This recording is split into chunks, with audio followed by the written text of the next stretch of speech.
What's up, everybody? Welcome back to the channel. Now, we discuss January 6th quite often, and we always discuss the Capitol attack and, the egregious violations of people's rights, arresting peaceful protesters and blah, blah, blah, blah, blah. But something we don't discuss a whole hell of a lot is what took place the night before with the pipe bombs at the DNC and the RNC.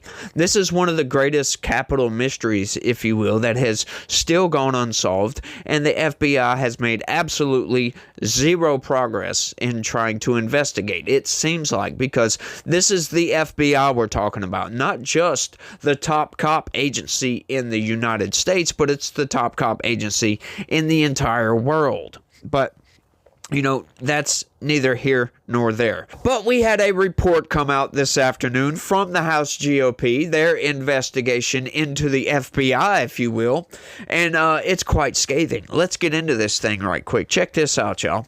FBI has made little meaningful progress toward identifying January 6th pipe bomb suspect, House GOP report. Oh yeah, so we've seen the videos, we've seen, we've covered stories, blah, blah, blah, blah, blah. You get it. As a matter of fact, I've got a video to show you guys that the FBI put out. I'm going to throw it at the end of this video. So if you hear just for that video clip, skip to the end. It's about 6 minutes long. That's why I'm not going to play it at the front. We're going to get the facts out of the way first. Let's get into this thing right quick. Check this out, y'all. House Republicans warned Thursday that Americans are less secure as a result of the FBI's failure to identify the person responsible for placing pipe bombs outside the Democratic National Committee and the Republican National Committee headquarters nearly 4 years ago. A report on the attempted bombings released by Barry Loudermilk, the chairman of the House Administration Committee's Oversight Panel, and Rep. Thomas Massie, found little meaningful progress has been made in the investigation and revealed that federal law enforcement has refused to provide substantive updates to Congress about the current status of the probe. That's just lovely, right? Now, this is something I rail about all the time, and I'm going to interject right quick. This is something I cannot stand, and I really, really hope if Trump's FBI is like this under Kash Patel, I'm going to be right here railing against this kind of crap, because I can't stand this lack of oversight that we have been seeing heavily in the Biden administration, and that we have seen pretty well, over the past decades, if you will. I really hope Kash Patel does something about this, because House oversight, right? We're supposed to be co-equal branches of government. They're not supposed to be able to withhold information from these people, right? Now, I understand they have these norms they go along with, or whatever procedures, if you will, that they don't talk about ongoing investigations publicly, at least. But, Congress has these little rooms called SCIFs. It's a secure room, and that's what it's for. You go in and you debrief somebody with a security clearance, and that's what this is for. And then that person in Congress can come out and let us know, what they can let us know. Let us know, is the FBI doing good? Are they being transparent? Blah, blah, blah, blah, blah. You get it. They might not be able to reveal classified information or any information that might harm the investigation that's going on, but they can at least know themselves and let us know. Right? But they don't do that. And that bugs the crap out of me. It bugs the crap out of me a lot. And the Biden administration has been really, really good at lack of transparency, if you will. Let's keep going, though. The FBI's investigation yielded a promising array of data and revealed numerous persons of interest in the initial weeks of the probe, according to the lawmakers, but the case soon went cold. By the end of February 2021, the FBI began diverting resources away from the pipe bomb investigation, the report states, noting that one possible explanation for the reduction in resources is the number of credible leads began to decline, no longer requiring as many special agents to cover the workload. You know what else that I'm really upset about still till this day? That the FBI still till this day is allocating a significant portion of their budget to go after January 6th defendants, people that were just peaceful protesters, right? Like, we caught and arrested all the violent people a long freaking time ago, right? Now, they're still going after these people till this day. It's absurd. Ultimately, however, almost 4 years after the placement of the pipe bombs, no suspect has been arrested or identified, the report concludes. Investigators believe the two pipe bombs described by the FBI as viable explosive devices were planted outside the two major political parties' headquarters in Washington, D.C. on January 5th, 2021, the night before the riot at the U.S. Capitol, by a person carrying a backpack wearing a gray hooded sweatshirt, mask, gloves, glasses, and a pair of Nike Air Max Speed Turf sneakers. The device was discovered the following afternoon at around the same time Congress convened to certify the results of the 2020 presidential election. In the immediate aftermath of the January 6th, the FBI's case team worked aggressively to cultivate and pursue leads toward apprehending the pipe bomb suspect, the lawmakers said, noting that the Bureau initially assigned more than 50 investigators to work the case. The investigation also comprised of a range of investigative support teams, such as the Cellular Analysis Survey Team, the Computer Analysis Response Team, and Digital Imaging and Video Recovery Team, they added. As a result, by April 2021, the FBI collected over 105 million data points in connection with the investigation. In response to questions about the FBI's inability to identify the suspect using cellular data, one former senior FBI official blamed cellular companies for providing corrupted data, the report states. To date, the FBI refused to comply with multiple requests from the subcommittees regarding this claim. Now, that's one of the things that really ticked me off about this. Okay, so this investigation's been going on for 4 years now, and they can't get anywhere, right? This day and age, right? This person may have been smart enough to not carry a cell phone with him. Sure, I'll give you that one, right? But, not letting us know, that just blaming the cellular companies for giving corrupted data. Like, come on. Give us something better than that. Do you really think we're going to buy into that? Right? Once again, tell us, hey, we can't find any evidence that this guy had a cell phone on him. But the fact that they're just giving out this excuse that, oh, well, the cellular companies just gave us corrupt data. Come on. You really think we're going to buy that? Like, seriously. Just, oh, there we go. Oh, they just gave us corrupted data and that's it. You can't. Like, I'm sorry. I'm not buying that. That pisses me off. Let's keep going. Congressional investigators, however, cast doubt on the FBI official's claim. The major cell carriers confirmed they did not provide corrupted data to the FBI and that the FBI never notified them of any issues with accessing the cellular data, the lawmakers wrote. So maybe I should have held my tongue and saved that rant for right now. Okay, so now the FBI is outright lying to the administration committee, right? The House Oversight Administration Committee. So they're outright lying. What does that tell you about the Biden administration? You got to love these people. You got to love the corrupted nature of what's going on at the FBI and the nature of Kash Patel's job coming up, because he's got to root out all this garbage, right? These people need to be transparent with their investigations to the House, because the American people need confidence in the FBI. And that's something we have lost in vast amounts over the past decades, if you will. Past few decades. We've lost major confidence in the ability of the FBI to do their job credibly, if you will, and not be partisan hacks and not be all, one-sided with all this garbage, because that's exactly what they've been, at least over the past 4 years, right? Donald Trump put in Director Wray, Christopher Wray. Almost couldn't remember his name there for a second. So he was supposedly a Republican, but this dude put informants in the freaking Catholic Church going to raid people's houses in the middle of the night. People that, the local DA decided, hey, we're not going to charge this guy. There's nothing here, really. But the FBI, a year later, decide they're going to go raid this guy's house and arrest him for protesting in front of an abortion clinic, of all things, right? Like, this is absurd. And then the whole going after the parents thing.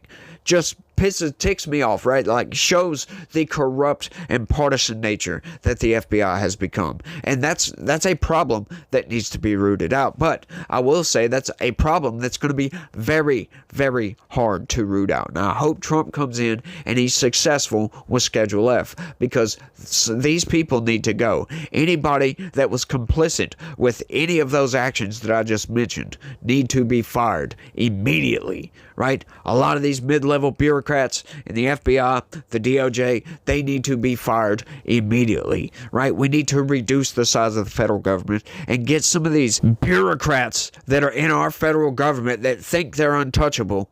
We need to get them out of the government, because these people are destroying this country's confidence, the fabric of this nation. Confidence in our institutions are being just destroyed left and right by these very people. Let's keep going. The report further described how catastrophic it would have been had the devices detonated. Yeah, considering Kamala Harris was freaking 10 feet away from one of these, and the Secret Service were standing around like a bunch of bumbling idiots, like, oh, there's a pipe bomb. And it's like, I've seen pictures, I've shown pictures on the channel of these pipe bombs. They clearly look like pipe bombs, right? Like, imagine what a pipe bomb would look like in your head. That's what a pipe bomb looks like. That's what these look like. Okay, and they just stood there for 10 freaking minutes with the incoming vice president of the United States. I don't think she hadn't been sworn in yet. But the incoming vice president of the United States, a sitting senator of these great United States, was just sitting there. Like, what are these incompetent fools doing? Right? The FBI, the drug dogs, the explosives dogs or whatever that are supposed to sniff these things out failed to do their job as well. Like, so it's like, what's really going on here? Are we really that incompetent with our top law enforcement agency, supposedly of the world? Are they that incompetent, or is there something deeper going on here?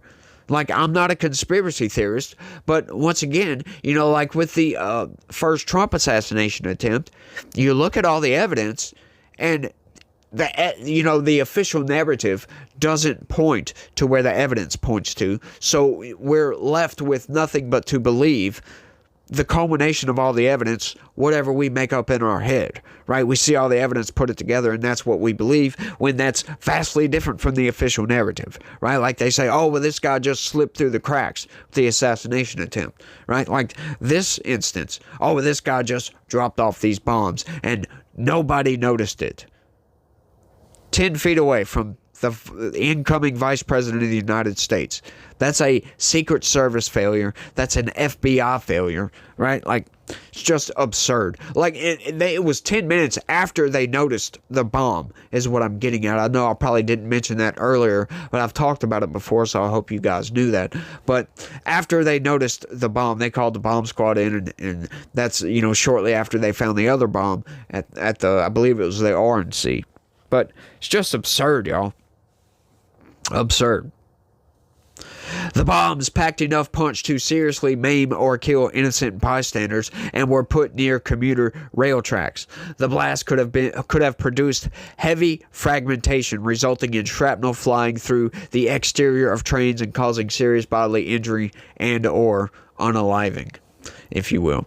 As previously reported, Vice President Kamala Harris and former House Speaker Nancy Pelosi both came within feet of the devices as they traveled to and from D.C. headquarters on January 6, 2021. In Pelosi's case, her motorcade drove past one of the bombs after it was discovered by law enforcement, the report stated, blaming law enforcement for failing to adequately secure the perimeter. Yeah, and not notify, knowing that these people are going to be passing through this area. Like, insane, y'all. Just incompetent after incompetence. And the lack of transparency on this is absurd. The devices placed many lawmakers, staff, law enforcement, and residents in harm's way. Yet, almost 4 years after the incident, Americans scarcely have any detail about who planted the bombs or why the report indicated. The lack of information hampers Congress's ability to legislate improvements to the security of the Capitol complex and the operations of federal law enforcement, it added. The failure to identify, apprehend, and prosecute the bomber ultimately makes all Americans less secure, or at least we feel less secure, and we feel less secure in the ability of the FBI to keep us safe as Americans in general. I think that's what I got from that statement. The FBI's Washington field office, which has been leading the investigation into the attempted bombing, released new video footage on Thursday of the suspect roaming the streets of DC's Capitol neighborhood before and after placing the explosives, which that's the video I'm going to run right after this. The agency also updated maps of the route the suspect walked the night the bombs were placed and said it now determined that the suspect is approximately 5 feet 7 inches tall. Sorry. Yeah, so that's all to that. 5 feet 7 inches. And I'm going to run that video here in a second. I'm just going to discuss a little bit. I'm just going to rail a little bit more about the FBI before I run that, because this is absurd, right? Like, how this dude was caught on several cameras, right? CCTV cameras, Ring doorbells, right? Apparently, the cell phone data was bunked, didn't lead anywhere because they didn't go arrest this guy. Or the conspiracy theory goes, this was a CIA agent, right? Like, that's the conspiracy theory. So what the reason he hasn't been caught yet. But, in that instance, if it is a CIA agent, to debunk that theory, because that is a theory that's going around, they would find somebody to set up for this. Or they would at least release to the corporate press that, hey, we found the suspect, he's in jail, and then later they would release this guy or whatever, just make it look like that's what's going on, and then just secretly let this guy go. So I'm not sure if I buy into that. Once again, my conspiracy theory mind, I just don't buy into conspiracy theories all that much. I don't think large groups of humans can get along together, can keep secrets that well, in other words, right? Like, I just don't buy into a lot of these giant, large conspiracies, like the moon landing. Like, I'm sorry, the moon landing, that it was a hoax is ridiculous on its face. That would take so many people, and it would be so cost ineffective, right? Like, you might as well just send somebody to the moon. It's ridiculous, but that's neither here nor there, and that's not what we're talking about. We're talking about the FBI. So the fact that this person has pretty much gotten away scot-free, like, we're really lucky they didn't, explode those bombs, right? Like, I'm serious on that one. Like, we got real lucky. It could have assassinated Kamala Harris, Nancy Pelosi, possibly. A lot of people could have been hurt. And the FBI is just doing nothing, it seems like, except lying to oversight about all this. It's ridiculous. But, I want y'all to let me know what y'all think about all this down in the comment section. That's all I got on this one. I'm going to go ahead and run that clip. And y'all try to have a good day. Stay legitical. Peace. On January 5th, 2021, between 7:30 and 8:30 p.m., an unidentified individual placed pipe bombs near the offices of the Democratic National Committee and the Republican National Committee in Washington, D.C. As we mark the 4-year anniversary of the night the pipe bombs were placed on Capitol Hill, the FBI and our partners are renewing our call for tips from the public to help us identify the suspect.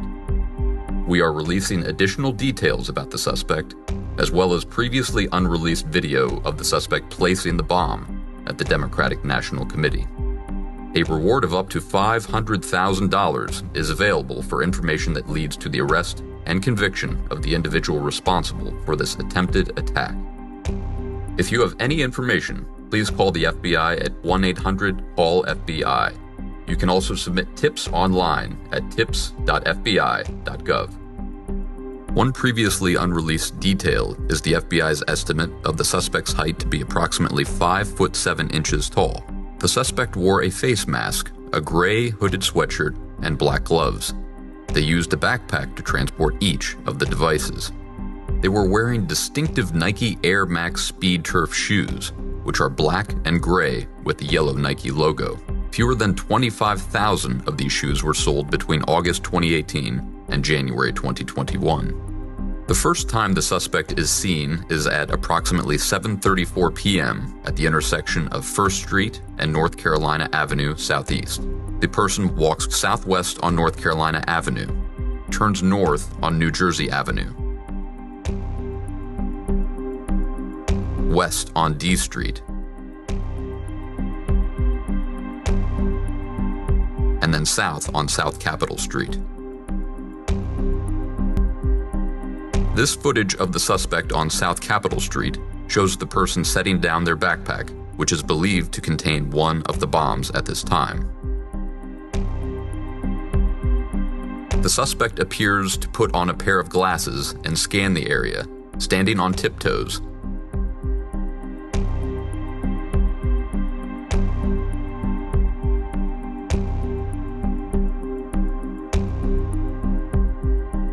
Before picking up the backpack, turning around, and heading back the way they came on South Capitol Street. After reaching the corner of D Street, the suspect turns around again, and this time walks south all the way down South Capitol Street to a bench outside the Democratic National Committee headquarters building. Here we see the suspect sit on the bench for a few minutes. They do not place the bomb at this time.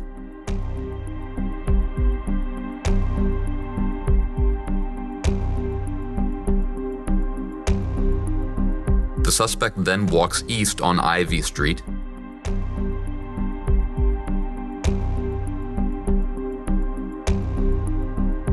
turns north on New Jersey Avenue, and then pauses near the corner of D Street before retracing their steps back to the DNC bench where the first bomb is placed.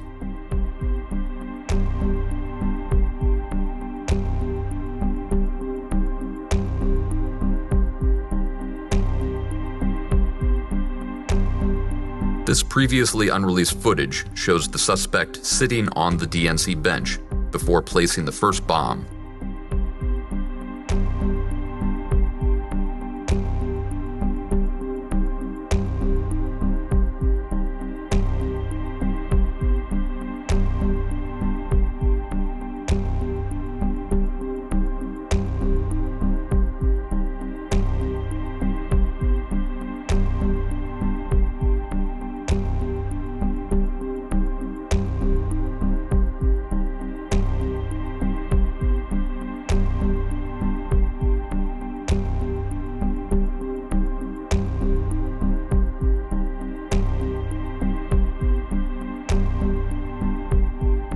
Here we see the suspect place the bomb at approximately 7:54 p.m.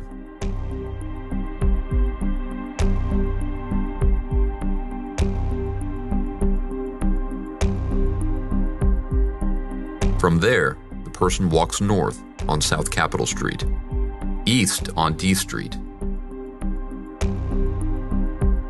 south on New Jersey Avenue, northeast on North Carolina Avenue, when we lose video coverage of the suspect at approximately 8 p.m. 8 minutes later, at about 8:08 p.m., we pick the suspect back up on camera heading north on 2nd Street. The suspect walks west on C Street, enters an alley that leads to Rumsey Court, and then walks west on Rumsey Court. This footage shows the suspect pass between the RNC and the Capitol Hill Club, holding the backpack out to the side. The person continues between the RNC and the Capitol Hill Club, then continues north on 1st Street, east on C Street, back into the alley toward Rumsey Court, back onto Rumsey Court, where they placed the second pipe bomb at approximately 8:16 p.m. The suspect then turns back onto Rumsey Court, walking east until the person is last seen on camera at approximately 8:18 p.m., wearing the backpack on their shoulders. The bomb is believed to have been placed shortly before this video, based on how the suspect is carrying the backpack.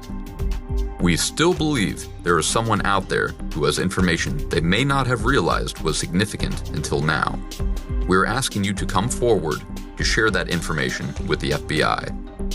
Please call the FBI with any information at 1-800-CALL-FBI.